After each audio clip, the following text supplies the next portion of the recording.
Hey everybody, and welcome back to the vlog. Hey guys, well today we're going to be doing a video that I did a long time ago about Michael Franzese. Yeah. Now, I think he's America's most loved ex-mafioso guy, boss. I think he is. Good looking, charismatic, well spoken, and boy does he have a great production team behind him that makes him look great. In fact, they make him look so great, nobody ever asks the tough questions to him.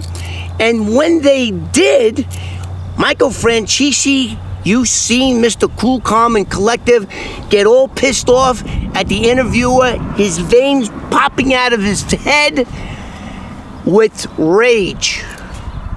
And what was that all about? Let me back up. I believe that one of the most interesting things about Michael Franzese is how he, forget about the billions of dollars, billions with a B, he earned off the crooked gasoline scheme he had back in the 80s. Yeah, I can see that happening. I can believe that. But what really impresses me is that he didn't cooperate. He went to federal prison, right? And now he's screwed. He's in federal prison for what, 30 years? He's got a beautiful wife and children. I mean, to get out of prison without escaping is a feat in itself. And that's exactly what Michael Franzese did. He became a CW. You guys don't know what a CW is? Do you know what a CI is? I was a CI, which stood for Confidential Informant. I was the guy that went undercover and got the bad guys and locked them up and got paid money. Didn't put somebody else in my place in jail. Didn't do that. It was just a job to me, and that's how I always looked at it. But wow, how do you get out of prison? That's what I want to know. And I know quite a bit about deals. I've arrested 300 people, and out of 300 people, all cooperated except 3. That would be 1%. But if you take the 2 that didn't cooperate out of the equation, because the only people that they had to give up was their immediate family members. Boom. So it comes down to 1. Actually, it would have been 3%. It comes back to 1. Only one guy, it was a DEA case, that told them to go F themselves and did not cooperate. So, he gets out. Let's back up. So he's got a YouTube channel. I have a YouTube channel. My YouTube channel is like this big. His is like this big. I'm just a little guy. I'm just a little YouTuber. But when I decided to open up my YouTube channel, just like Sammy the Bull Gravano, there are no questions that are taboo. I'm gonna answer every single questions. I'm gonna do videos on them, and I'm gonna put it out there because that's the truth. It's the truth. Michael Franzese doesn't talk about how he got himself out of prison. And how he got himself out of prison was by putting somebody else in prison, period. End of story. Now, what I found out about Michael Franzese that was new to me is that here's the way cooperation agreements work. You cooperate with the government. They say you got to testify against this guy, that guy, and the other guy. And boom, that's your deal. And you have to testify truthfully. If you lie, they pull your fucking deal out and you go back to jail. I have never, ever heard of a deal like he got. His deal read as follows: that he had to cooperate with whatever the name of the U.S. attorney was for 1 year.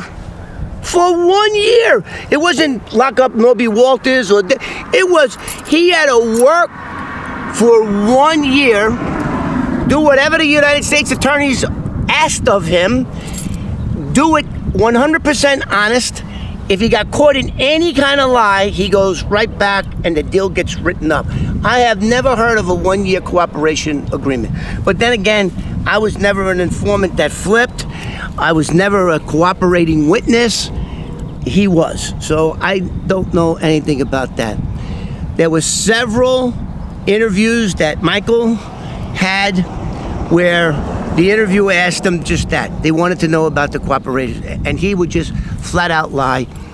I never put nobody in jail, and then it started coming out. So he did testify in federal court against this guy called Norby Walters, if I'm getting the name right. So he said, yes, I had to testify against him, but my testimony isn't what put him in jail. There was a whole bunch of other people that testified against him too. So, wrong, Michael, wrong. You had a 1-year contract with the United States government to do their bidding.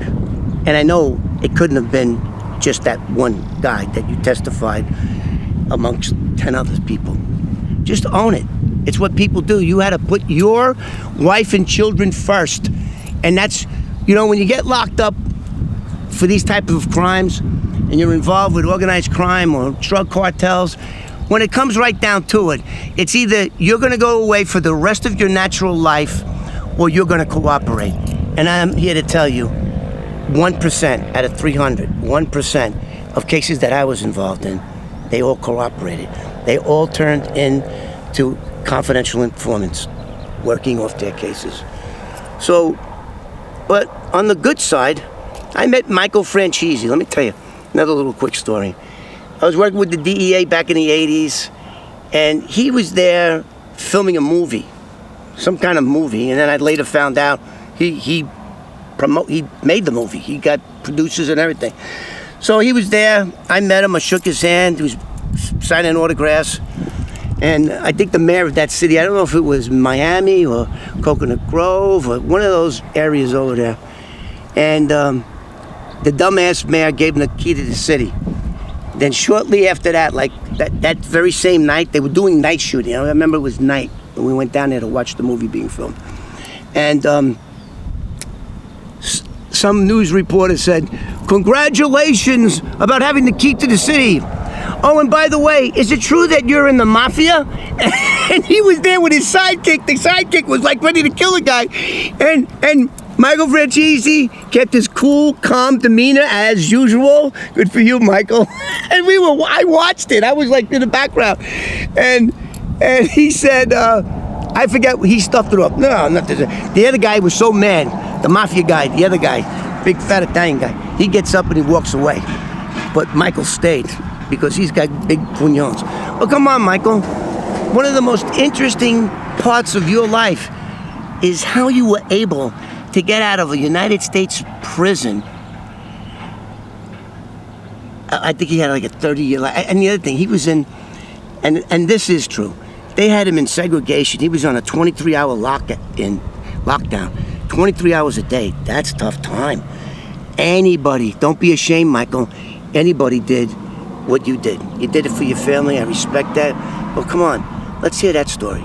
I think it's one of the most interesting stories you have.